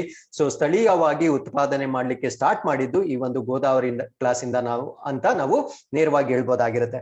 ಹಾಗಿದ್ರೆ ಗೋದಾವರಿ ಕ್ಲಾಸ್ ಅಲ್ಲಿ 3 ಇಂಡಿಯನ್ ನೇವಲ್ ಶಿಪ್ಸ್ ನ ಡೆವಲಪ್ ಮಾಡಿದ್ದಾರೆ ಅಂತ ಹೇಳಿದೆ. ಆ 3 ಇಂಡಿಯನ್ ನೇವಲ್ ಶಿಪ್ಸ್ ಯಾವ್ದ್ಯಾವ್ದು ಅಂದ್ರೆ ಸೊ ಒಂದು ಗೋದಾವರಿ, ಅದನ್ನ ಗೋದಾವರಿ ರಿವರ್ ಗೆ ಸಂಬಂಧಪಟ್ಟಂತೆ ಹೆಸರಿಟ್ಟಿರ್ತಾರೆ. ಇನ್ನೊಂದು INS ಗಂಗಾ. ಸೊ ನಿಮ್ಗೆಲ್ಲ ತಿಳಿದಿರೋ ಹಾಗೆ ಗಂಗಾ ನದಿಯ ಹೆಸರಿಗೆ ಸಂಬಂಧಪಟ್ಟಂತೆ ಗೋಮತಿ ಕೂಡ ಇದು ರಿವರ್ ಗೆ ಸಂಬಂಧಪಟ್ಟಂತೆ. ಅಂದ್ರೆ ಈ ಒಂದು ಕ್ಲಾಸ್ ಅಲ್ಲಿ ಬರ್ತಕ್ಕಂಥ 3 ಹಡಗುಗಳ ಹೆಸರನ್ನ ಭಾರತ ದೇಶದ ಪ್ರಮುಖ ನದಿಗಳ ಹೆಸರನ್ನೇ ಇಟ್ಟಿರುವುದು ಇಲ್ಲಿ ಪ್ರಮುಖವಾಗುತ್ತೆ. ಸೊ ಅದಾದ್ಮೇಲೆ ಈ ಗೋದಾವರಿ ಕ್ಲಾಸ್ ಏನಿದೆ ಅಂದ್ರೆ INS ಗೋದಾವರಿಯನ್ನ ಎಲ್ಲಿ ಕನ್ಸ್ಟ್ರಕ್ಟ್ ಮಾಡಿದ್ದಾರೆ ಅಂದ್ರೆ ಮಜಗಾಂವ್ ಡಾಕ್ ಲಿಮಿಟೆಡ್ ಅಲ್ಲಿ ಇದರ ಒಂದು ಕನ್ಸ್ಟ್ರಕ್ಷನ್ ಮಾಡಿರ್ತಾರೆ. So this is succeeded by Brahmaputra class. So Brahmaputra class ಆದ್ಮೇಲೆ ಇದನ್ನ ಮಾಡಿರ್ತಾರೆ, ಪ್ರಿಸೀಡೆಡ್ ಬೈ ನೀಲಗಿರಿ. ಅಂದ್ರೆ ಇದಾದ್ಮೇಲೆ ನೀಲಗಿರಿ ಕ್ಲಾಸ್ ಆಫ್ INS ನ ಇಂಟ್ರೊಡ್ಯೂಸ್ ಮಾಡಿರ್ತಾರೆ. ಸೊ ಇಷ್ಟು ಮಾಹಿತಿ ಈ INS ಗೋದಾವರಿ ಬಗ್ಗೆ ಗೊತ್ತಿರಬೇಕಾಗಿರುತ್ತೆ. ಅದಾದ್ಮೇಲೆ ಈ 3 ಇಂಡಿಯನ್ ನೇವಲ್ ಶಿಪ್ಸ್ ಏನಿದಾವೆ ಸೊ ಅದು ಡಿಕಮಿಷನ್ ಆಗಿರೋ ಡೇಟ್ಸ್ ನ ನೋಡೋದಾದ್ರೆ ಗೋದಾವರಿ ಬಂದು 2015ರಲ್ಲಿ, ಗಂಗಾ ಬಂದು 2018ರಲ್ಲಿ. ಇವಾಗ ಡಿಸ್ಕಸ್ ಮಾಡ್ತಾ ಇರ್ತಕ್ಕಂಥ ಗೋಮತಿ ಅಂತಕ್ಕಂಥದ್ದು 2 ದಿನಗಳ ಹಿಂದೆ 28 ಮೇ 2022ಗೆ ಇದನ್ನ ಡಿಕಮಿಷನ್ ಮಾಡಿರ್ತಾರೆ. ಸೊ ಮಿಕ್ಕಿದ ಮಾಹಿತಿ ಆಲ್ರೆಡಿ ಹೇಳಿದ್ದೀನಿ. ಮಜಗಾಂವ್ ಡಾಕ್ ಲಿಮಿಟೆಡ್ ಅಲ್ಲಿ ಇದು ಕನ್ಸ್ಟ್ರಕ್ಷನ್ ಆಗಿರುತ್ತೆ. ಅದು ಕಮಿಷನ್ ಆಗಿರ್ತಕ್ಕಂಥ ಡೇಟ್ಸ್ ನ ಇಲ್ಲಿ ಕೊಟ್ಟಿರ್ತೇವೆ. You can just go to the date of commission. So ಇಷ್ಟು ಮಾಹಿತಿ ಈ ಒಂದು ಹಡಗುಗಳಿಗೆ ಲಾಂಚ್ ಗೆ ಸಂಬಂಧಪಟ್ಟಂತೆ ಮತ್ತು ಡಿಕಮಿಷನ್ ಗೆ ಸಂಬಂಧಪಟ್ಟಂತೆ ಎಲ್ಲ ಮಾಹಿತಿಯನ್ನ ನಾವಿಲ್ಲಿ ಹೇಳಿರ್ತೀವಿ. ಹಾಗಿದ್ರೆ ಈ ಒಂದು ನದಿಗಳನ್ನ ನಾವು ಹೆಸರಿಸಿರೋದ್ರಿಂದ ಆ ನದಿಗಳು ಎಲ್ಲಿರುತ್ತೆ, ಅವುಗಳ ಉಗಮ ಸ್ಥಾನ ಯಾವುದು, ಅವುಗಳ ಮೇಜರ್ ಟ್ರಿಬ್ಯೂಟರೀಸ್ ಯಾವ್ದ್ಯಾವ್ದು ಅದನ್ನು ಕೂಡ ನಾವು ಮ್ಯಾಪ್ ನ ಮುಖಾಂತರ ತಿಳ್ಕೊಳ್ತಾ ಬರೋಣ. ಸೊ ಫಸ್ಟ್ ಅಂಡ್ ಫಾರ್ಮೋಸ್ಟ್ ನಾವು ಗಂಗಾ ನದಿ ಬಗ್ಗೆ ತಿಳ್ಕೊಳ್ತಾ ಬರೋಣ. ಸೊ ಈ ಗಂಗಾ ನದಿಯನ್ನ ನೀವು ಇಲ್ಲಿ ಮಾರ್ಕ್ ಮಾಡಬಹುದಾಗಿರುತ್ತೆ. ಸೊ ಇದು ನಮ್ಮ ಉತ್ತರಾಖಂಡ ರಾಜ್ಯದ ಇಲ್ಲಿ ಗಂಗೋತ್ರಿ ಅಂತ ಕರಿತೀವಿ. ಸೊ ಗಂಗೋತ್ರಿಯಲ್ಲಿ ಉಗಮ ಆಗ್ತಕ್ಕಂತ ಒಂದು ನದಿ ಇದಾಗಿರುತ್ತೆ. ಸೊ ಈ ಒಂದು ಗಂಗೋತ್ರಿಯಲ್ಲಿ ಉಗಮ ಆಗಿರ್ತಕ್ಕಂತ, ಉತ್ತರಾಖಂಡದಲ್ಲಿ ಉಗಮ ಆಗಿರ್ತಕ್ಕಂತ ನದಿ ಇದೇ ರೀತಿಯಾಗಿ ಹರಿದು ಬಂದಾಗ ಇದಕ್ಕೆ ಕೆಲವೊಂದು ನದಿಗಳು ಸೇರ್ಕೊಳ್ಳುತ್ತವೆ. ಸೊ ಅದಕ್ಕೆ ಸೇರ್ಕೊಳ್ತಕ್ಕಂತ ಪ್ರಮುಖ ನದಿಗಳಲ್ಲಿ ಮತ್ತೊಂದು ನದಿಯನ್ನ ನಾವು ಯಮುನಾ ಅಂತ ಕರಿತೀವಿ. ಸೊ ಅದರ ಒರಿಜಿನೇಷನ್ ಪಾಯಿಂಟ್ ಕೂಡ ಉತ್ತರಾಖಂಡದಲ್ಲಿರುತ್ತೆ. ಸೊ ಯಮುನೋತ್ರಿ ಅಂತ ಕರಿತೀವಿ. ಸೊ ಈ ಒಂದು ಉಗಮವಾಗಿರ್ತಕ್ಕಂತ ಯಮುನಾ ಮತ್ತೆ ಬಂದು ಅಲ್ಟಿಮೇಟ್ಲಿ ಅದು ಗಂಗಾಗೆ ಜಾಯಿನ್ ಆಗ್ತಕ್ಕಂತ ಒಂದು ನದಿ ಆಗಿರುತ್ತೆ. ಸೊ ಗಂಗಾಗೆ ಜಾಯಿನ್ ಆಗೋದಕ್ಕಿಂತ ಮುಂಚೆ ಯಮುನಾಗೆ ಬೇರೆ ನದಿಗಳು ಜಾಯಿನ್ ಆಗುತ್ತೆ. ಸೊ ಅದನ್ನ ನಾವು ಟ್ರಿಬ್ಯೂಟರೀಸ್ ಆಫ್ ಯಮುನಾ ಅಂತ ಕರಿತೀವಿ ಅಥವಾ ಯಮುನಾ ನದಿಯ ಉಪನದಿಗಳು ಅಂತ ಕರಿತೀವಿ. ಸೊ ಯಮುನಾ ನದಿಯ ಉಪನದಿಗಳು ಯಾವ್ದ್ಯಾವ್ದು ಅಂದ್ರೆ ಬಾನಸ್ ಅಂತ ಕರಿತೀವಿ, ಚಂಬಲ್ ಅಂತ ಕರಿತೀವಿ, ಅದಾದ್ಮೇಲೆ ಬೆತ್ವಾ ಅಂತ ಕರಿತೀವಿ. ಸೊ ಇವೆಲ್ಲ ಜಾಯಿನ್ ಆಗಿ ಯಮುನಾ ಆಗುತ್ತೆ. ಸೊ ಯಮುನಾ ಅಲ್ಟಿಮೇಟ್ಲಿ ಬಂದು ಗಂಗಾಗೆ ಜಾಯಿನ್ ಆಗುತ್ತೆ. ಸೊ ಗಂಗಾ ನದಿಯ ಉಪನದಿಗಳಲ್ಲಿ ಯಮುನಾ ಒಂದು ಪ್ರಮುಖವಾದ ಉಪನದಿ ಆಗಿರುತ್ತೆ. ಸೊ ಅದಾದ್ಮೇಲೆ ಗೋಮತಿ ಅಂತ ಕರಿತೀವಿ. ಸೊ ಇವಾಗ ನಾವು ಇಷ್ಟೊತ್ತು ಡಿಸ್ಕಸ್ ಮಾಡಿರ್ತಕ್ಕಂಥ ನದಿ ಗೋಮತಿ ಆಗಿರುತ್ತೆ. ಗೋಮತಿ ಅಂತಕ್ಕಂಥದ್ದು ಗ್ಯಾಂಜಸ್ ಅಥವಾ ಗಂಗಾ ನದಿಯ ಒಂದು ಪ್ರಮುಖ ಉಪನದಿ ಆಗಿರುತ್ತೆ. ಸೊ ಅದಾದ್ಮೇಲೆ ಇನ್ನೊಂದು ನದಿಯನ್ನ ನಾವು ಗಾಗ್ರಾ ಅಂತ ಕರಿತೀವಿ, ಇನ್ನೊಂದು ಉಪನದಿಯನ್ನ ನಾವು ಗಂಡಕ್ ಅಂತ ಕರಿತೀವಿ. ಸೊ ಅದಾದ್ಮೇಲೆ ಇನ್ನೊಂದು ಕೋಸಿ ರಿವರ್ ಅಂತ ಕರಿತೀವಿ. ಸೊ ಅದು ಕೂಡ ಗಂಗಾ ನದಿಯ ಒಂದು ಉಪನದಿ ಆಗಿರುತ್ತೆ. ಸೊ ಈ ಒಂದು ಗಂಗಾ ನದಿ ಸೊ ಭಾರತ ದೇಶದ ಬಯಲುಗಳ ಮುಖಾಂತರ ಹಾದು ಹೋಗಿ ನಂತರ ಇದು ಬಾಂಗ್ಲಾದೇಶನ್ನ ಸೇರ್ಕೊಳ್ಳುತ್ತೆ. ಇಲ್ಲಿ ನೋಡಿ, ಈ ಪಾಯಿಂಟ್ ಇಂದ ಅದು ಬಾಂಗ್ಲಾದೇಶವನ್ನ ಸೇರ್ಕೊಳ್ಳುತ್ತೆ. ಸೊ ಬಾಂಗ್ಲಾದೇಶವನ್ನ ಸೇರಿಕೊಂಡಾಗ ಗಂಗಾ ನದಿಯನ್ನ ನಾವು ಪದ್ಮಾ ನದಿ ಅಂತ ಅವರು ಕರೀತಾರೆ. ಅಂದ್ರೆ ಬಾಂಗ್ಲಾದೇಶದಲ್ಲಿ ಗಂಗಾ ನದಿ ಅಂತ ಕರೆಯೋದಿಲ್ಲ, ಅವರು ಪದ್ಮಾ ನದಿ ಅಂತ ಕರೀತಾರೆ. ಸೊ ಇನ್ನೊಂದು ನದಿ ಬಗ್ಗೆ ನಾವು ಡಿಸ್ಕಸ್ ಮಾಡೋದಾದ್ರೆ ಅದು ಬ್ರಹ್ಮಪುತ್ರ ನದಿ ಆಗಿರುತ್ತೆ. ಸೊ ಬ್ರಹ್ಮಪುತ್ರ ನದಿ ಉಗಮ ಆಗ್ತಕ್ಕಂಥದ್ದು ಟಿಬೆಟ್ ನಲ್ಲಿ. ಸೊ ಟಿಬೆಟ್ ನಲ್ಲಿ ಬ್ರಹ್ಮಪುತ್ರವನ್ನ ಯಾರ್ಲಾಂಗ್ ಜಾಂಗ್ಪೋ ಅಥವಾ ಸ್ಯಾಂಗ್ಪೋ ರಿವರ್ ಅಂತ ಕರೀತಾರೆ. ಜ್ಞಾಪಕ ಇಟ್ಕೊಳ್ಳಿ, ಬ್ರಹ್ಮಪುತ್ರಗೆ 3 ಹೆಸರುಗಳಿರುತ್ತೆ. ಟಿಬೆಟ್ ನಲ್ಲೇ ಒಂಥರ ಕರೀತಾರೆ, ಇಂಡಿಯಾದಲ್ಲೇ ಒಂಥರ ಕರೀತಾರೆ, ಮತ್ತೆ ಬಾಂಗ್ಲಾದೇಶ್ ನಲ್ಲೇ ಒಂಥರ ಕರೀತಾರೆ. ಸೊ ಟಿಬೆಟ್ ನಲ್ಲಿ ಬ್ರಹ್ಮಪುತ್ರವನ್ನ ನಾವೇನಂತ ಕರಿತೀವಿ ಅಂದ್ರೆ ಆರ್ಲಾಂಗ್ ಜಾಂಗ್ಪೋ ಅಂತ ಕರಿತೀವಿ. ಸೊ ಇದು ಟಿಬೆಟ್ ನ ಮುಖಾಂತರ ಹಾದು ಹೋಗಿ ಭಾರತಕ್ಕೆ ಎಂಟರ್ ಆಗುತ್ತೆ. ಭಾರತಕ್ಕೆ ಎಂಟರ್ ಆಗಿದ ಕೂಡಲೇ ಅದನ್ನ ನಾವು ಬ್ರಹ್ಮಪುತ್ರ ರಿವರ್ ಅಂತ ಕರಿತೀವಿ. ಸೊ ಬ್ರಹ್ಮಪುತ್ರ ರಿವರ್ ಹಾಗೆ ಭಾರತ ದೇಶದಿಂದ ಹಾದು ಹೋಗಿ ಮತ್ತೆ ಬಾಂಗ್ಲಾದೇಶಕ್ಕೆ ಸೇರ್ಕೊಳ್ಳುತ್ತೆ. ಬಾಂಗ್ಲಾದೇಶಕ್ಕೆ ಸೇರ್ಕೊಂಡಾಗ ಬ್ರಹ್ಮಪುತ್ರವನ್ನ ಅವರು ಜಮುನಾ ಅಂತ ಕರೀತಾರೆ. ಸೊ ಟಿಬೆಟ್ ಅಲ್ಲಿ ಸ್ಯಾಂಗ್ಪೋ, ಇಂಡಿಯಾದಲ್ಲಿ ಬ್ರಹ್ಮಪುತ್ರ, ಮತ್ತೆ ಬಾಂಗ್ಲಾದೇಶದಲ್ಲಿ ಜಮುನಾ ಅಂತ ಕರೀತಾರೆ. ಸೊ 3 ಹೆಸರುಗಳನ್ನ ನಾವು ಬ್ರಹ್ಮಪುತ್ರಗೆ ನೋಡ್ಬೋದಾಗಿರುತ್ತೆ.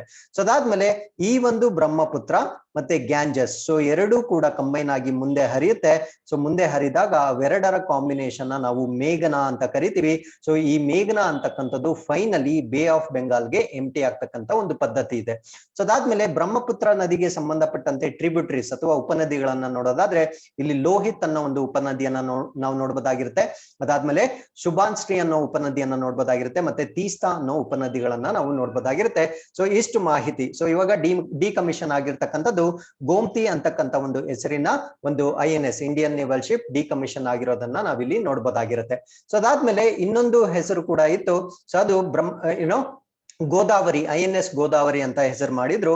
INS ಗೋದಾವರಿ ಯಾಕಂದ್ರೆ ನಾವಿಲ್ಲಿ 2 ನದಿಗಳನ್ನ ಇಲ್ಲೇ ಸೊ ಗೋದಾವರಿ ಮತ್ತೆ ಗಂಗಾ ಅಂತಕ್ಕಂತ 2 ನದಿಗಳನ್ನ ನಾವಿಲ್ಲೇ ಕವರ್ ಮಾಡಿರ್ತೀವಿ. ಸೊ ಹಾಗಿದ್ರೆ ಇವಾಗ ನಾವು 3ನೇ ನದಿ ಅಂದ್ರೆ 3ನೇ INS ಶಿಪ್ ಏನಿರುತ್ತೆ, ಸೊ ಇಲ್ಲಿ ಗೋದಾವರಿ, ಗಂಗಾ ಮತ್ತೆ ಗೋಮತಿ ಮತ್ತೆ ಗಂಗಾವನ್ನ ನಾವು ಈ ಮ್ಯಾಪ್ ಅಲ್ಲಿ ಕವರ್ ಮಾಡಿದೀವಿ. ಸೊ ಇಲ್ಲಿ ಗಂಗಾ ಮತ್ತೆ ಗೋಮತಿನ ಎರಡನ್ನು ಇಲ್ಲಿ ಕವರ್ ಮಾಡಿದೀವಿ.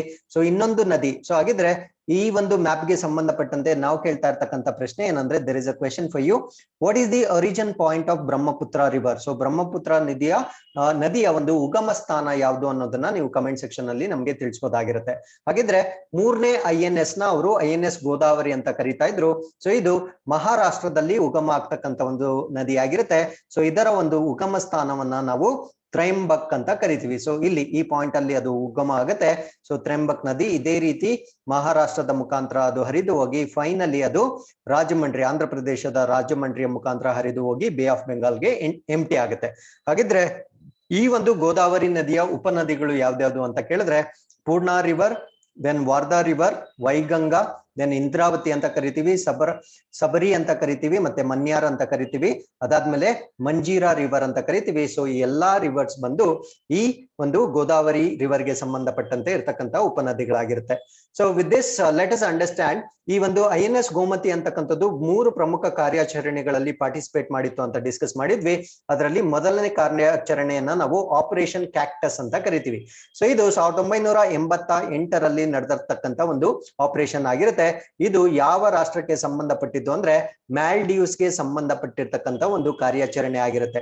ಸೊ ಮ್ಯಾಲ್ಡೀವ್ಸ್ ರಾಷ್ಟ್ರದಲ್ಲಿ ಒಂದು ಪ್ರಾಬ್ಲಮ್ ಆಗಿರುತ್ತೆ ಅಥವಾ ಒಂದು ಹಿಂಸಾತ್ಮಕ ಒಂದು ಘಟನೆ ನಡೆದಿರುತ್ತೆ. ಆ ಒಂದು ಹಿಂಸಾತ್ಮಕ ಘಟನೆ ಏನು ಅಂದ್ರೆ, ಮ್ಯಾಲ್ಡೀವ್ಸ್ ನಲ್ಲಿರ್ತಕ್ಕಂಥ ಒಬ್ಬ ರಾಜ ಅಥವಾ ಬಿಸ್ನೆಸ್ ಮ್ಯಾನ್ ಅಂತ ನಾವೇನ್ ಕರಿತೀವಿ, ಅವ್ರ ಹೆಸರೇನು ಅಂದ್ರೆ ಅಬ್ದುಲ್ಲಾ ಲುತಿಫಿ ಅಂತ ಕರಿತೀವಿ. ಸೊ ಇವ್ರು ಏನ್ ಮಾಡ್ತಾರಂದ್ರೆ, ಆಗಿನ ಒಂದು 1988ರಲ್ಲಿ ಮ್ಯಾಲ್ಡೀವ್ಸ್ ನಲ್ಲಿರ್ತಕ್ಕಂಥ ಸರ್ಕಾರವನ್ನ ಬೀಳಿಸ್ಲಿಕ್ಕೆ ಒಂದು ದೊಡ್ಡ ಗುಂಪನ್ನ ಮಾಡ್ಕೊಂಡು ಸರ್ಕಾರದ ವಿರುದ್ಧ ಒಂದು ದಂಗೆ ಹೇಳ್ತಾರೆ. ಬಟ್ ಮ್ಯಾಲ್ಡೀವ್ಸ್ ನಲ್ಲಿರ್ತಕ್ಕಂಥ ಮಿಲಿಟರಿ ಅಷ್ಟು ಪವರ್ಫುಲ್ ಆಗಿರೋದಿಲ್ಲ. ಆ ಒಂದು ಕಾರಣದಿಂದ ಭಾರತ ರಾಷ್ಟ್ರ ಮ್ಯಾಲ್ಡೀವ್ಸ್ ನ ಸರ್ಕಾರವನ್ನ ಉಳಿಸ್ಲಿಕ್ಕೆ ಸಹಾಯ ಮಾಡುತ್ತೆ. ಸಹಾಯ ಉಳಿಸ್ಲಿಕ್ಕೆ ಭಾರತ ರಾಷ್ಟ್ರ INS ಗೋಮತಿನ ಬಳಕೆ ಮಾಡ್ಕೊಳ್ಳುತ್ತೆ. ಸೊ ಈ ಒಂದು ಆಪರೇಷನ್ ನಾವು ಆಪರೇಷನ್ ಕ್ಯಾಕ್ಟಸ್ ಅಂತ ಕರಿತೀವಿ. ಸೊ ಅದಾದ್ಮೇಲೆ ಎರಡನೇ ಆಪರೇಷನ್ ನಾವು ಆಪರೇಷನ್ ಪರಾಕ್ರಮ್ ಅಂತ ಕರಿತೀವಿ. So this is the military mobilization against Pakistan after the 2001 terror attack on Indian parliament. ಅಂದ್ರೆ ಈ ಭಾರತೀಯ ಸಂಸತ್ತಿನ ಮೇಲೆ 2001ರಲ್ಲಿ ಭಯೋತ್ಪಾದಕ ದಾಳಿ ನಡೆದಿರುತ್ತೆ. ಆ ಭಯೋತ್ಪಾದಕ ದಾಳಿಯ ನಂತರ ಪಾಕಿಸ್ತಾನದ ವಿರುದ್ಧ ನಮ್ಮ ಸೇನೆಯನ್ನ ಸಜ್ಜುಗೊಳಿಸಲಿಕ್ಕೆ INS ಗೋಮತಿಯನ್ನ ಬಳಕೆ ಮಾಡ್ಕೊಂಡಿರ್ತಾರೆ. ಸೊ 3ನೇ ಆಪರೇಷನ್ ನಾವು ಆಪರೇಷನ್ ರೈನ್ಬೋ ಅಂತ ಕರಿತೀವಿ. This is humanitarian assistance in the aftermath of tsunami in 2004. ಅಂದ್ರೆ 2004ರಲ್ಲಿ ಸಂಭವಿಸಿದ ಸುನಾಮಿಯ ನಂತರ ಮಾನವೀಯ ಸಹಾಯಕ್ಕಾಗಿ ಬಳಸಿಕೊಂಡಿರ್ತಾರೆ. ಸೊ ಈ ಒಂದು ಆಪರೇಷನ್ ನಾವು ಆಪರೇಷನ್ ರೈನ್ಬೋ ಅಂತ ಕರಿತೀವಿ. ಸೊ ಇಷ್ಟು ಮಾಹಿತಿ INS ಗೋಮತಿ ಬಗ್ಗೆ, ಆ ನದಿಗಳ ಬಗ್ಗೆ, ಮತ್ತೆ ಬೇರೆ ಬೇರೆ INS ಏನೇನಿತ್ತೋ ಈ ಒಂದು ಕ್ಲಾಸ್ ಅಲ್ಲಿ ಬರ್ತಕ್ಕಂತ ಎಲ್ಲಾ ಮಾಹಿತಿ ಈ ಒಂದು ಆರ್ಟಿಕಲ್ ಅಲ್ಲಿ ನಾವು ಕಂಪ್ಲೀಟ್ ಆಗಿ ತಿಳಿಸ್ಕೊಟ್ಟಿರ್ತೇವೆ. So with this we have come to the 5th article. This is about north India's first biotech park. So ಉತ್ತರ ಭಾರತದ ಮೊದಲ ಬಯೋಟೆಕ್ ಪಾರ್ಕ್ ಬಗ್ಗೆ ಇಲ್ಲಿ ನಾವು ಡಿಸ್ಕಸ್ ಮಾಡ್ತಾ ಇದ್ದೀವಿ. ಸೊ ಈ ಒಂದು ಮೊದಲ ಬಯೋಟೆಕ್ ಪಾರ್ಕ್ ಅನ್ನ ಎಲ್ಲಿ ಲಾಂಚ್ ಮಾಡ್ತಾ ಇದ್ದಾರೆ ಅಂದ್ರೆ ಗಟ್ಟಿ. ಸೊ ಗಟ್ಟಿ ಅನ್ನೋದು ಒಂದು ಪ್ಲೇಸ್ ಆಗಿರುತ್ತೆ, ಕತ್ವಾ ಅನ್ನೋದು ಜಿಲ್ಲೆ ಆಗಿರುತ್ತೆ, ಅದಾದ್ಮೇಲೆ ಜಮ್ಮು ಅಂತಕ್ಕಂಥದ್ದು UT ಆಗಿರುತ್ತೆ. ಸೊ ಈ ಒಂದು ಪ್ರದೇಶದಲ್ಲಿ ಅಂದ್ರೆ ಗಟ್ಟಿ ಕತುವಾ ಜಮ್ಮುವಿನಲ್ಲಿ ಭಾರತ ದೇಶದ ಮೊಟ್ಟ ಮೊದಲ ಬಯೋಟೆಕ್ ಪಾರ್ಕ್ ಅನ್ನ ಸ್ಥಾಪನೆ ಮಾಡ್ತಾ ಇದ್ದಾರೆ. ಸೊ ಈ ಒಂದು ಬಯೋಟೆಕ್ ಪಾರ್ಕ್ ನ ಏನಕ್ಕೆ ಸ್ಥಾಪನೆ ಮಾಡ್ತಾ ಇದ್ದಾರೆ ಅಂದ್ರೆ it acts as a hub for incubation of new ideas. ಅಂದ್ರೆ ಈ ಬಯೋಟೆಕ್ನಾಲಜಿಗೆ ಸಂಬಂಧಪಟ್ಟಂತೆ ಹೊಸ ಆಲೋಚನೆಗಳನ್ನ ಕೇಂದ್ರೀಕರಿಸಲಿಕ್ಕೆ ಇದೊಂದು ಸ್ಥಳವಾಗಿರುತ್ತೆ.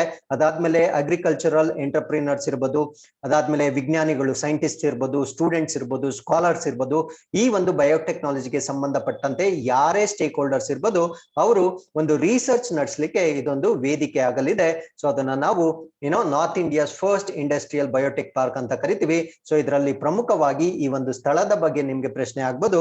ಸೊ ಅದನ್ನ ನೀವು ನೋಡ್ಕೊಳ್ಬಹುದಾಗಿರುತ್ತೆ. ಸೊ ಅದಾದ್ಮೇಲೆ ಈ ಒಂದು ಬಯೋಟೆಕ್ ಪಾರ್ಕ್ ಏನಿರುತ್ತೆ, ಸೊ ಇದನ್ನ ಯಾರು ಇಂಪ್ಲಿಮೆಂಟ್ ಮಾಡ್ತಾ ಇದ್ದಾರೆ ಅಂತ ಪ್ರಶ್ನೆ ಕೇಳ್ಬೋದಾಗಿರುತ್ತೆ.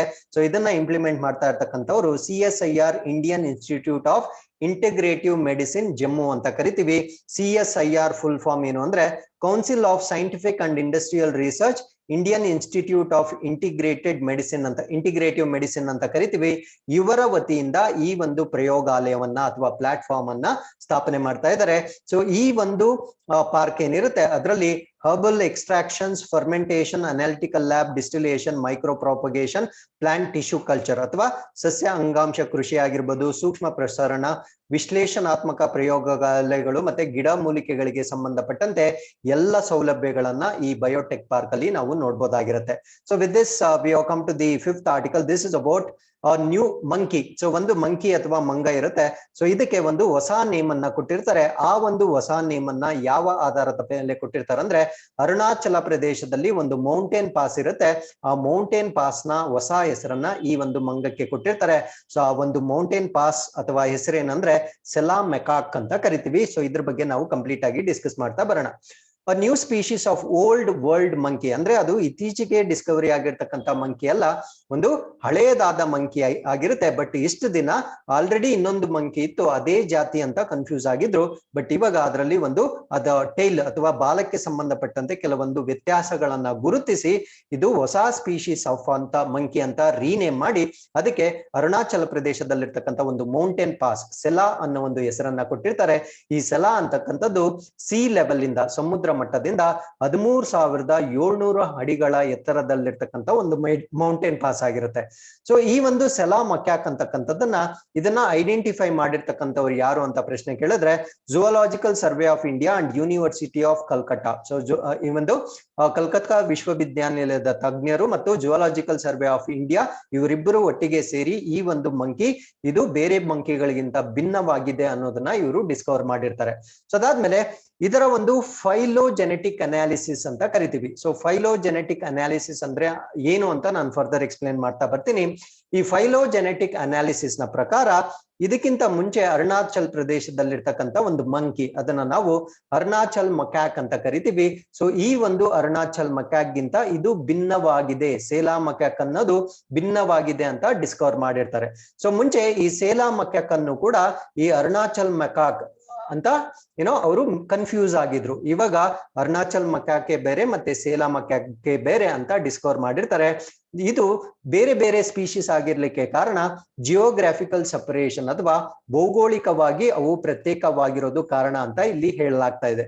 ಸೊ ಈ ಒಂದು ಕಾನ್ಸೆಪ್ಟ್ ನ ನಾವು ಫೈಲೋಜೆನಿಕ್ ಕಾನ್ಸೆಪ್ಟ್ ಅಥವಾ ವಿಶ್ಲೇಷಣೆ ಅಂತ ಕರಿತೀವಿ. ಅಂದ್ರೆ ಯಾವುದೇ ಎರಡು ಜಾತಿಗಳು ಅಂದ್ರೆ ಅದು ಸೇಮ್ ಸ್ಪೀಶೀಸ್ ಆಗಿರುತ್ತೆ. ಫಸ್ಟ್ ಅದೇನ್ ಮಾಡುತ್ತೆ ಅಂದ್ರೆ ಈ ಜಿಯೋಗ್ರಾಫಿಕಲ್ ಬ್ಯಾರಿಯರ್ ಇಂದ ಸಪರೇಟ್ ಆಗುತ್ತೆ. ಸೊ ಸಪರೇಟ್ ಆದಾಗ ಸಪರೇಟ್ ಆಗಿರ್ತಕ್ಕಂಥ ಸ್ಪೀಶೀಸ್ ಅದು ವಿಶೇಷವಾಗಿ ಅಭಿವೃದ್ಧಿ ಆಗುತ್ತೆ. ಸೊ ಅದನ್ನ ನಾವು ಜಿಯೋಗ್ರಾಫಿಕಲ್ ಸಪರೇಷನ್ ಅಥವಾ ಭೌಗೋಳಿಕ ದಿಕ್ಚ್ಯುತಿ ಅಂತ ಕರಿತೀವಿ. So phylogenetics related to the evolutionary development and diversification of species or group of the organisms. ಅಂದ್ರೆ ಫೈಲೋಜೆನೆಟಿಕ್ಸ್ ಅಂದ್ರೆ ಒಂದು ಜಾತಿ ಅಥವಾ ಜೀವಿಗಳ ಗುಂಪಿನ ವಿಕಸನೀಯ ಬೆಳವಣಿಗೆ ಮತ್ತು ವೈವಿಧ್ಯೀಕರಣಕ್ಕೆ ಸಂಬಂಧಿಸ್ತಕ್ಕಂಥ ಒಂದು ವಿಷಯವಾಗಿರುತ್ತೆ. ನಾನು ಮುಂಚೆನೆ ಹೇಳ್ದಾಗೆ ಇದನ್ನ ಅರುಣಾಚಲ್ ಮಕ್ಯಾಕ್ ಅಂತ ಅನ್ಕೊಂಡಿದ್ರು. ಬಟ್ ಅದನ್ನ ಡೀಪ್ ಆಗಿ ಅನಲೈಸ್ ಮಾಡಿದಾಗ ಆ ಒಂದು ಸ್ಪೀಶೀಸ್ ಬೇರೆ ಜಾತಿಯಾಗಿ ಕನ್ವರ್ಟ್ ಆಗಿರೋದನ್ನ ನಾವು ಕಂಡಿಡ್ತಿರ್ತೇವೆ. ಸೊ ಅದಕ್ಕೆ ಇದಕ್ಕೆ ಹೊಸ ಹೆಸರನ್ನ ಕೊಟ್ಟು ಸೇಲಾ ಮಕ್ಯಾಕ್ ಅಂತ ಇವಾಗ ಅದಕ್ಕೆ ನೇಮ್ ಮಾಡಿರ್ತಾರೆ. So Sela is situated between ದಿರಾಂಗ್ ಮತ್ತೆ Tawang towns in the western Arunachal Pradesh. ಈ ಸೇಲಾ ಅಂತಕ್ಕಂಥ ಮೌಂಟೇನ್ ಪ್ಯಾಸ್ ಏನಿದೆ ಇದು ಪಶ್ಚಿಮ ಅರುಣಾಚಲ್ ಪ್ರದೇಶದ ದಿರಾಂಗ್ ಮತ್ತೆ ತವಾಂಗ್ ಪಟ್ಟಣಗಳ ನಡುವೆ ಇರತಕ್ಕಂತ ಒಂದು ಪಾಸ್ ಆಗಿರುತ್ತೆ.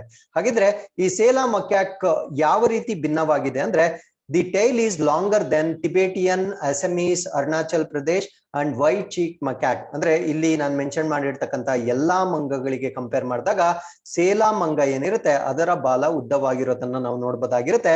ಅದಾದ್ಮೇಲೆ ಇದರ tail is short then bonnet macaque and toque macaque. So bonnet ಮತ್ತೆ ಟಾಕ್ಯೂ ಮಕ್ಯಾಕ್ ಏನಿರುತ್ತೆ ಆ ಒಂದು ಜಾತಿಯ ಮಂಗಗಳಿಗಿಂತ ಇದರ ಬಾಲ ಶಾರ್ಟ್ ಆಗಿರುತ್ತೆ. ಸೊ ಈ ಬಾಲದ ಒಂದು ರಚನೆಯ ಮುಖಾಂತರ ಇದು ಭಿನ್ನವಾಗಿದೆ ಅಂತ ಇವಾಗ ಡಿಸ್ಕವರ್ ಮಾಡಿರ್ತಾರೆ. ಹಾಗಿದ್ರೆ ಅರುಣಾಚಲ್ ಪ್ರದೇಶದಲ್ಲಿರ್ತಕ್ಕಂಥ ಪ್ರಮುಖ ಮೌಂಟೇನ್ ಪಾಸಸ್ ಅಥವಾ ಪಾಸಸ್ ಯಾವುದು ಅಂತ ನಾವು ನೋಡೋದಾದ್ರೆ, ಸೊ ಅರುಣಾಚಲ್ ಪ್ರದೇಶ ನಮ್ಗೆಲ್ಲ ತಿಳಿದಿರೋ ಹಾಗೆ ಬಾರ್ಡರಿಂಗ್ ಚೈನಾದ ಬಾರ್ಡರ್ ನಲ್ಲಿ ಇರ್ತಕ್ಕಂಥ ಒಂದು ರಾಜ್ಯವಾಗಿರುತ್ತೆ. ಸೊ ಇನ್ನೊಂದು ಕಂಟ್ರಿ ಇದು ಯಾವ್ದನ್ನ ಬಾರ್ಡರ್ ಮಾಡುತ್ತೆ ಅಂದ್ರೆ ಭೂತಾನ್ನ ಕೂಡ ಬಾರ್ಡರ್ ಮಾಡುತ್ತೆ. ಅದಾದ್ಮೇಲೆ ನಮ್ಮ ರಾಷ್ಟ್ರದ ಅಸ್ಸಾಂ ರಾಜ್ಯವನ್ನ ಕೂಡ ಬಾರ್ಡರ್ ಮಾಡ್ತಕ್ಕಂಥ ಒಂದು ಕಂಟ್ರಿ ಆಗಿರುತ್ತೆ. ಸೊ ಇಲ್ಲಿರ್ತಕ್ಕಂಥ ಪ್ರಮುಖವಾದ ಮೌಂಟೇನ್ ಪಾಸಸ್ ಯಾವ್ಯಾವು ಅಂತ ನಿಮ್ಗೆ ಪ್ರಶ್ನೆ ಕೇಳಿದ್ರೆ, ಅರುಣಾಚಲ್ ಪ್ರದೇಶದಲ್ಲಿ ಬುಮ್ಲಾ ಪಾಸ್ ನ ನಾವು ನೋಡ್ಬೋದಾಗಿರುತ್ತೆ, ತುಲಂಗ್ ಪಾಸ್ ನ ನೋಡ್ಬೋದಾಗಿರುತ್ತೆ. ಅದಾದ್ಮೇಲೆ Tunga pass, Lamba pass, Lusha pass, then Yagwa pass ಅಂತ ಕರಿತೀವಿ, ದೆನ್ ಆಂಡ್ರಾ ಪಾಸ್ ಅಂತ ಕರಿತೀವಿ, ಸ್ಯಾಂಕಾಂಗ್ ಪಾಸ್ ಅಂತ ಕರಿತೀವಿ. ಸೊ ಇವೆಲ್ಲ ಪ್ರಮುಖವಾಗಿ ಅರುಣಾಚಲ್ ಪ್ರದೇಶದಲ್ಲಿ ಬರ್ತಕ್ಕಂಥ ಪಾಸ್ ಆಗಿರುತ್ತೆ. ಹಾಗಿದ್ರೆ ಸೆಲಾ ಪಾಸ್ ಇಲ್ಲೆಲ್ಲೂ ಇಲ್ಲ ಅಂದ್ರೆ, ಸೆಲಾ ಪಾಸ್ ಅಂತಕ್ಕಂಥದ್ದು ಬಾರ್ಡರ್ ಅಲ್ಲಿ ಬರ್ತಕ್ಕಂಥ ಪಾಸ್ ಆಗಿರೋದಿಲ್ಲ, ಅದು ಒಳಗಡೆ ಬರ್ತಕ್ಕಂಥ ಅರುಣಾಚಲ ಪ್ರದೇಶದ ಒಳಗಡೆ ಬರ್ತಕ್ಕಂಥ ಪಾಸ್ ಆಗಿರುತ್ತೆ. ಸೊ ಅದನ್ನ ನೀವು ಸೆಕೆಂಡ್ ಮ್ಯಾಪ್ ಅಲ್ಲಿ ನೀವು ನೋಡ್ಬೋದಾಗಿರುತ್ತೆ. ಸೊ ಈ ಒಂದು ಪಾಯಿಂಟ್ ಏನಿದೆ, ಸೊ ಇದು ಸೆಲಾ ಪಾಸ್ಗೆ ಸಂಬಂಧಪಟ್ಟಂತೆ ಒಂದು ಮೌಂಟೇನ್ ಪಾಸ್ ಆಗಿರುತ್ತೆ. ಈ ಒಂದು ಪ್ರದೇಶದಲ್ಲಿ ಈ ಮಂಕಿಗಳನ್ನ ಡಿಸ್ಕವರ್ ಮಾಡಿರ್ತಾರೆ, ಅದಕ್ಕೆ ಈ ಒಂದು ಮಂಕಿಗೆ ಸೆಲಾ ಪಾಸ್ ಅನ್ನೋ ಒಂದು ಹೆಸರನ್ನ ಕೊಟ್ಟಿರ್ತಾರೆ. So with this we have come to the last article. This is about PM cares for children scheme. So PM ಮಕ್ಕಳಿಗಾಗಿ ಕಾಳಜಿ ವಹಿಸುವ ಯೋಜನೆ. ಸೊ ಇದನ್ನ ಡ್ಯೂ ಟು ಕೋವಿಡ್ ಮಾಡಿರ್ತಕ್ಕಂಥ ಒಂದು ಯೋಜನೆ ಆಗಿರುತ್ತೆ. ಸೊ ಇದನ್ನ ಬಹಳ ಹಿಂದೆ ಕೂಡ ನಾವು ಸಾಕಷ್ಟು ಡಿಸ್ಕಸ್ ಮಾಡಿದ್ವಿ, ಬಟ್ ಇದಕ್ಕೆ ಇನ್ನೂ ಸ್ವಲ್ಪ ಅಡಿಷನ್ಸ್ ಮಾಡಿರ್ತಾರೆ. ಅಂದ್ರೆ ಈ PM ಕೇರ್ಸ್ ಫಂಡ್ ಏನಿರುತ್ತೆ ಮಕ್ಕಳಿಗಾಗಿ, ಸೊ ಇದಕ್ಕೋಸ್ಕರ ಇನ್ನೂ ಹಲವಾರು ಯೋಜನೆಗಳು ಮತ್ತೆ ಪ್ರಯೋಜನಗಳನ್ನ ಈ ಒಂದು ಸ್ಕೀಮ್ಗೆ ಆಡ್ ಮಾಡಿರ್ತಾರೆ. ಏನೇನ್ ಆಡ್ ಮಾಡಿರ್ತಾರೆ ಅಂದ್ರೆ, scholarship to school going children, ಅಂದ್ರೆ ಶಾಲೆ ಹೋಗುವ ಮಕ್ಕಳಿಗೆ ವಿದ್ಯಾರ್ಥಿ ವೇತನವನ್ನ ಕೊಡ್ತಕ್ಕಂಥದ್ದು. Passbook of PM cares for children and health card under Ayushman Bharat Pradhan Mantri ಜನ ಔಷಧಿ ಯೋಜನಾ. ಅಂದ್ರೆ ಈ ಒಂದು ಆಯುಷ್ಮಾನ್ ಭಾರತ್ ಜನ ಔಷಧಿ ಯೋಜನೆ ಅಡಿಯಲ್ಲಿ ಈ PM ಕೇರ್ಸ್ ಅಲ್ಲಿ ರಿಜಿಸ್ಟರ್ ಆಗಿರ್ತಕ್ಕಂಥ ಮಕ್ಕಳಿಗೆ ಒಂದು ID ಕಾರ್ಡ್ ನ ಕೂಡ ಅಥವಾ ಆರೋಗ್ಯ ಕಾರ್ಡ್ ಅನ್ನ ಕೂಡ ಕೊಡ್ಲಾಗುತ್ತೆ. ಈ ಒಂದು ಆರೋಗ್ಯ ಕಾರ್ಡ್ ನ ಮುಖಾಂತರ ಅವರಿಗೆ ಆರೋಗ್ಯ ಸೌಲಭ್ಯವನ್ನ ಒದಗಿಸ್ಲಿಕ್ಕೆ ಈ ಎರಡು ಬೆನಿಫಿಟ್ ಅನ್ನ ಇವಾಗ ಹೊಸದಾಗಿ ಆಡ್ ಮಾಡಿರ್ತಾರೆ. ಹಾಗಿದ್ರೆ ಈ PM ಕೇರ್ಸ್ ಅನ್ನೋದು ಲಾಂಚ್ ಆಗಿದ್ದು ಯಾವಾಗ ಅಂದ್ರೆ 29 ಮೇ 2021 ಇದನ್ನ ಲಾಂಚ್ ಮಾಡಿರ್ತಾರೆ. ಇದನ್ನ ಲಾಂಚ್ ಮಾಡ್ಲಿಕ್ಕೆ ಕಾರಣ ಏನು ಅಂದ್ರೆ, ಡ್ಯೂ ಟು ಕೋವಿಡ್ ರೀಸನ್ಸ್, ಅಂದ್ರೆ ಕೋವಿಡ್ ಸಾಂಕ್ರಾಮಿಕ ಕಾಯಿಲೆಯಿಂದ ಪೇರೆಂಟ್ಸ್ ಅನ್ನ ಕಳೆದುಕೊಂಡ ಮಕ್ಕಳಿಗೆ ನೋಡಿಕೊಳ್ಳಿಕ್ಕೆ ಮಾಡಿರ್ತಕ್ಕಂಥ ಒಂದು ಸ್ಕೀಮ್ ಅನ್ನ ನಾವು PM ಕೇರ್ಸ್ ಅಂತ ಕರಿತೀವಿ. ಹಾಗಿದ್ರೆ ಈ ಸ್ಕೀಮ್ ಅಲ್ಲಿ ಮಕ್ಕಳು ಪೋಷಕರನ್ನ ಯಾವ ಸಮಯದಲ್ಲಿ ಕಳೆದುಕೊಂಡಿದ್ರೆ ಮಾತ್ರ ಅವರು ಎಲಿಜಿಬಲ್ ಆಗ್ತಾರೆ ಅಂದ್ರೆ, 11 ಮಾರ್ಚ್ 2020 28 ಫೆಬ್ರವರಿ 2022 ಒಳಗಡೆ ಕೋವಿಡ್ ರೀಸನ್ಸ್ ಇಂದ ಪೇರೆಂಟ್ಸ್ ಏನಾದ್ರೂ ಮರಣ ಹೊಂದಿದ್ರೆ ಆ ಮಕ್ಕಳನ್ನ PM ಕೇರ್ಸ್ ಫಂಡ್ ನ ಮುಖಾಂತರ ಪ್ರೊಟೆಕ್ಟ್ ಮಾಡ್ತಕ್ಕಂಥ ಒಂದು ಸ್ಕೀಮ್ ಇದಾಗಿರುತ್ತೆ. ಸೊ ಅದಾದ್ಮೇಲೆ ಈ ಒಂದು ಸ್ಕೀಮ್ ನ ಆಬ್ಜೆಕ್ಟಿವ್ಸ್ ಏನಂದ್ರೆ, ಅವ್ರಿಗೆ ಪ್ರಮುಖವಾಗಿ ಶಿಕ್ಷಣ ನೀಡ್ತಕ್ಕಂಥದ್ದು, ವಿದ್ಯಾರ್ಥಿ ವೇತನ ನೀಡ್ತಕ್ಕಂಥದ್ದು, ಅದಾದ್ಮೇಲೆ ಅವರ ಆರೋಗ್ಯವನ್ನ ನೋಡ್ಕೊಳ್ಳಿಕ್ಕೆ ಇನ್ಶೂರೆನ್ಸ್ ಅಂತ ನಾವೇನ್ ಕರಿತೀವಿ, ಸೊ ಹೆಲ್ತ್ ಇನ್ಶೂರೆನ್ಸ್ ನ ಮಾಡ್ಕೊಳ್ತಕ್ಕಂಥದ್ದು. ಅದಾದ್ಮೇಲೆ ಅವರು 23 ಇಯರ್ಸ್ ಆದ್ಮೇಲೆ ಅಂದ್ರೆ 23 ವರ್ಷಗಳು ಕಂಪ್ಲೀಟ್ ಆದ್ಮೇಲೆ ಅವರಿಗೆ 10 ಲಕ್ಷಗಳ ಒಂದು ಆರ್ಥಿಕ ಬೆಂಬಲವನ್ನ ನೀಡ್ತಕ್ಕಂಥ ಒಂದು ಸ್ಕೀಮ್ ಅಥವಾ ಉದ್ದೇಶಗಳಿಗಾಗಿ ಈ ಒಂದು PM ಕೇರ್ಸ್ ಫಾರ್ ಚಿಲ್ಡ್ರನ್ ಅಂತಕ್ಕಂಥ ಒಂದು ಸ್ಕೀಮ್ ಅನ್ನ ಲಾಂಚ್ ಮಾಡಿರ್ತಾರೆ. ಸೊ ಇಲ್ಲಿಗೆ ಇವತ್ತಿನ ಎಲ್ಲಾ ಪ್ರಚಲಿತ ಘಟನೆಗಳು ಕಂಪ್ಲೀಟ್ ಆಗಿರುತ್ತೆ. With this we have come to Inquest challenge number 172. You can just pause the video, go through the questions and give us the answers. So once again, I'll meet you tomorrow with tomorrow's current affairs. Till then, keep reading, be safe. Thank you very much for watching.